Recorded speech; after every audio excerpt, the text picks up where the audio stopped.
Inflation is a very serious subject. You can argue it's the way democracies die. And democracy dies in Latin America, and inflation is a big part of it. So it's a huge danger once you've got a populace that learns it can vote itself money. If you overdo it too much, you ruin your civilization a lot. But of course, it's a big, long-range danger. If you look at the Roman Republic, even after they went to an empire with an absolute ruler, they inflated the currency steadily for hundreds of years. And eventually, the whole damn Roman Empire collapsed. So it's the biggest long-range danger we have, probably, apart from nuclear war. I think the safe assumption for an investor is that over the next 100 years, the currency is going to zero. That's my working hypothesis. A very dangerous environment. What brought in Hitler was the combination of the Weimar inflation, where they utterly destroyed the savings of the middle class in Germany, followed by the Great Depression. It was a 1-2 punch. And Hitler came in, crazy demagogue, with 40% of the votes, and pretty soon we had a dictator hell-bent for World War. So the history is not pleasant. And Germany was a very advanced and civilized nation, the Germany that Hitler took over. So if you let your nation deteriorate too much, what you get is a Hitler. We proved it. When you print money on the scale that modern nations are printing it, Japan, the United States, Europe, etc., we're getting into new territory in terms of size. There's never been anything quite like what we're doing now, and we do know from what's happened in other nations, if you try and print too much money, it eventually causes terrible trouble. And we are closer to terrible trouble than we've been in the past, but it may still be a long way off. I certainly hope so. When Volcker, after the 70s, took the prime rate to 20% and the government was paying 15% on its government bonds, that was a horrible recession. Lasted a long time, caused a lot of agony. And I certainly hope we're not going there again. I think the conditions that allowed Volcker to do that without an interference from the politicians were very unusual. And I think in 2020 hindsight, it was a good thing that he did it. I would not predict that our modern politicians will be as willing to permit a new Volcker to get that tough with the economy and bring on that kind of a recession. So I think the new troubles are likely to be different from the old troubles. You may wish you had a Volcker-style recession instead of what you're going to get. The troubles that come to us could be worse than what Volcker was dealing with, and harder to fix. Think of all the Latin American countries that print too much money. They get strongmen and so forth. That's what Plato said happened in the early Greek city-state democracies. One person, one vote, a lot of equality, and you get demagogues, and the demagogues lather up the population, and pretty soon you don't have your democracy anymore. I don't think that was a crazy idea on Plato's part. I think that accurately described what happened in Greece way back then, and it's happened again and again and again in Latin America. We don't want to go there. At least I don't. We've done something pretty extreme, and we don't know how bad the troubles will be, whether we're going to be like Japan or something a lot worse. And what makes life interesting is we don't know how it's going to work out. I think we do know we're flirting with serious trouble. I think we also know that some of our earlier fears were overblown. Japan is still existing as a civilized nation, in spite of unbelievable excess by all former standards in terms of money printing. Think of how seductive it is. You have a bunch of interest-bearing debts, and you pay them off with checking accounts, which you're no longer paying interest. Think of how seductive that is for a bunch of legislators. You get rid of the interest payments, and the money supply goes up. It seems like heaven. And, of course, when things get that seductive, they're likely to be overused. If you stop to think about it, if you're going to invest in stocks for the long term or real estate, of course there are going to be periods when there's a lot of agony and other periods when there's a boom. And I think you just have to learn to live through them. And Kipling said, treat those two imposters just the same. You have to deal with daylight and night. Does that bother you very much? No. Sometimes it's night and sometimes it's daylight. Sometimes it's a boom, sometimes it's a bust. I believe in doing as well as you can and keep going as long as they let you. We have a hugely strong economy and a hugely strong technical civilization. And that's not going away. And the knowledge and so forth. And you can't believe what a modern factory looks like when you fill it with robots. And that's coming more and more and more. And it's coming to China too, for that matter. And so those trends are inevitable. And I don't know how it's all going to play out, but I think it does create adjustment problems. If you have a fine unionized job and they replace you with a robot, you've got a difficult problem. If you've company like Kodak and they invent something new that obsoletes your product, you have a problem too, and you solve that by dying. A lot of people don't like that solution. Because all those problems are real, and because it's so tempting to get rid of your debt by just giving a guy a non-interest-bearing checking account where you used to have to pay him interest every month. Not only do we have a serious problem, but the solution to it that is the easiest for the politicians and for the Federal Reserve too, for that matter, is just to print more money and solve the temporary problems that way. And that, of course, is going to have some long-term dangers. And we know what happened in Germany when the Weimar Republic just kept printing money. The whole thing blew up, and that was a contributor to the rise of Hitler. So all this stuff is dangerous and serious, and we don't want to have a bunch of politicians just doing whatever is easy on the theory that it didn't hurt us last time, so we can double it and do it one more time, and then we double it again and so forth. We know what happens on that everlasting doubling.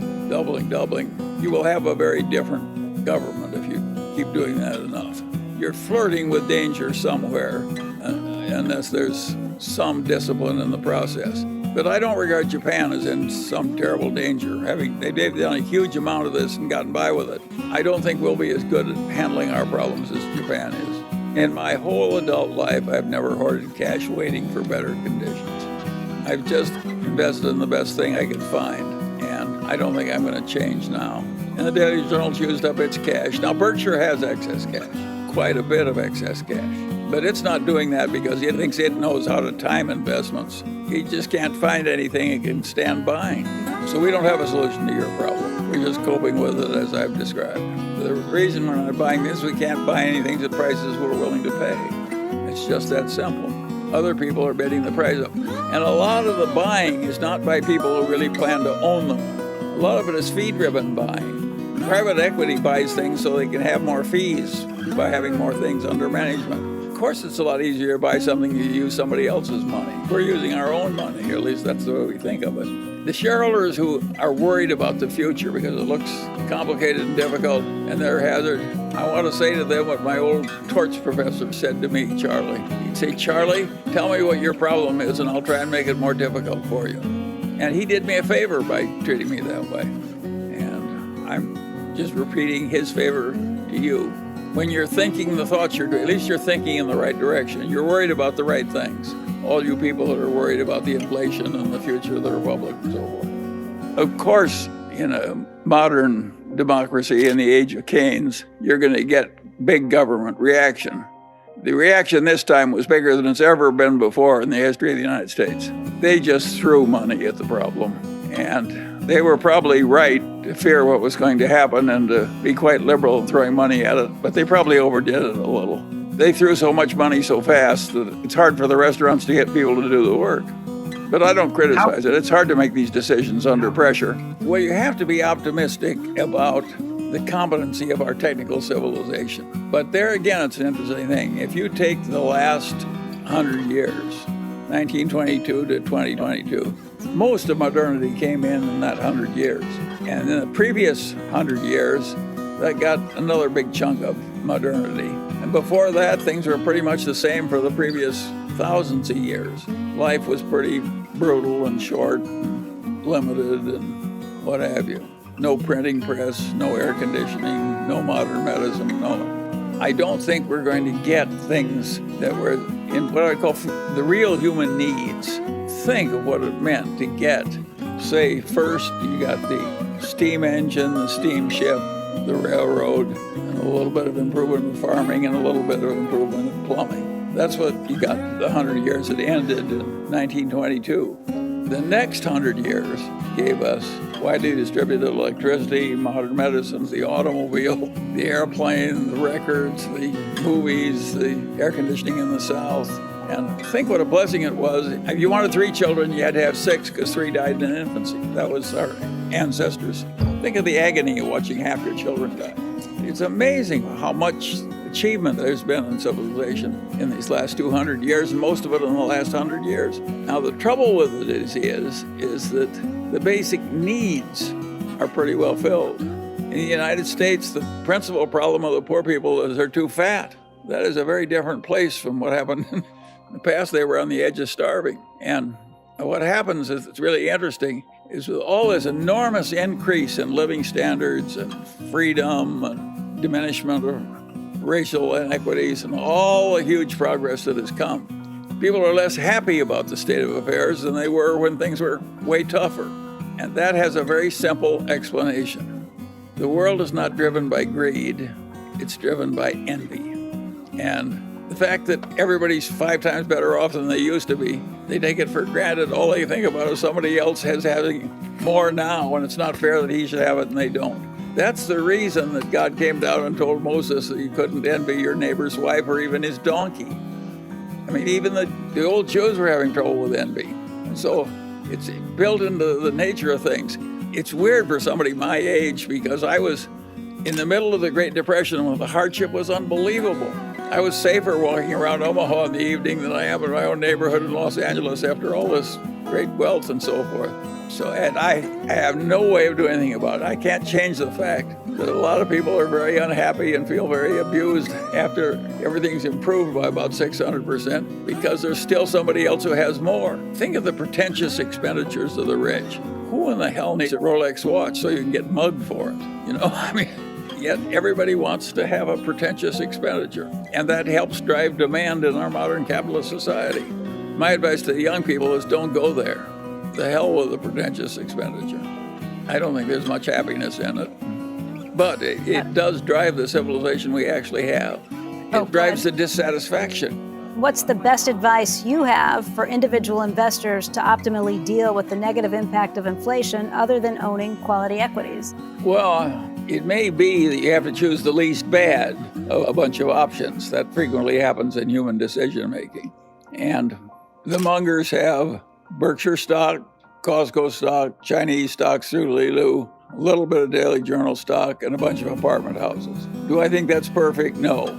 Do I think it's okay? Yes. I think the great lesson from the Mungers is you don't need all this damn diversification. You're lucky if you've got 4 good assets. I think the finance professors sell the idea that perfect diversification is professional investment. If you're trying to do better than average, you're lucky if you have 4 things to buy.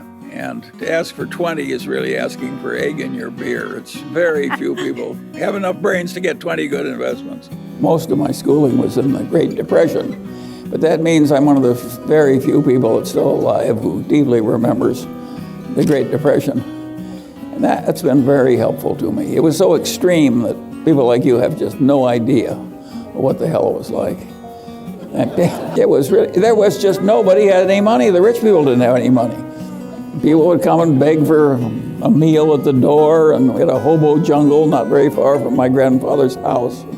And I was safer in that hobo jungle in the depths of the 30s when people were starving practically than I am walking around my own neighborhood now in Los Angeles at night. The world has changed on that. You'd think the crime would be less, but crime was pretty low in those days. So at any rate, I had a very unusual bunch of experience to go through civilization in various phases, including the greatest recession. Well, I say it's one of the greatest recessions in 600 years in the English-speaking world. It was really something, and it was very interesting to watch, and also to watch it fixed. It was fixed by the accidental Keynesianism of World War II. Very interesting. And Hitler had fixed the Great Depression in Germany by the deliberate Keynesianism, but he wasn't doing it to stimulate the economy. He wanted to get even with all the people he hated, but he borrowed all this money and created all these armaments. And Hitler's Germany by 1939 was the strongest economic power in Europe, and nobody else was close. And you wouldn't understand that as well as I do if you hadn't lived through it. You just could see the place gaining traction.